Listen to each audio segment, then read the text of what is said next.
呢條片講一講2025年咧第17條我哋點樣做嘅。咁首先咧，我哋閱讀完啲資料之後咧，咁你會知道咧 A.E 同埋呢一個 E.B 係1:3啦。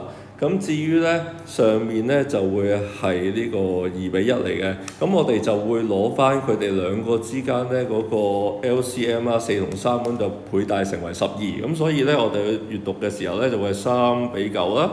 同埋呢個8:4，咁會方便好多嘅。咁另外就係側邊咧會有個2:3，咁我哋最後先會用到。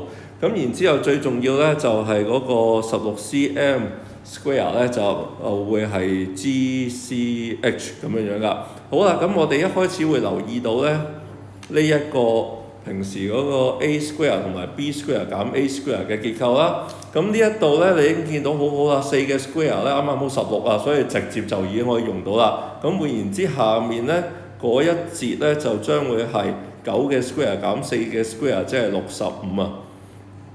好啦，咁然之後我哋會用到啲咩咧？今次唔似用到漏斗啦，咁我哋要用最後一式啦，就係有一堆三角形咧喺呢一度。咁呢堆三角形咧分別就會係9:4:8:3嘅。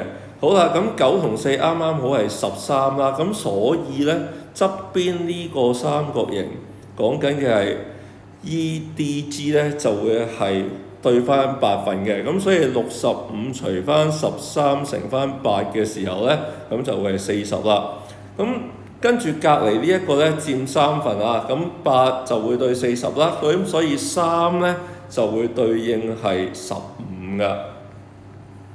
好啦，咁我哋唔使要晒成個嘅，淨係要側邊呢一節。咁大家應該都會留意到咧，打側呢一度咧3:2而家點用到啊？就係劏開個15咧，成為6同埋9。咁所以咧，我哋要嘅嗰一節夾埋咧就係49啦。咁就已經可以完成呢一題。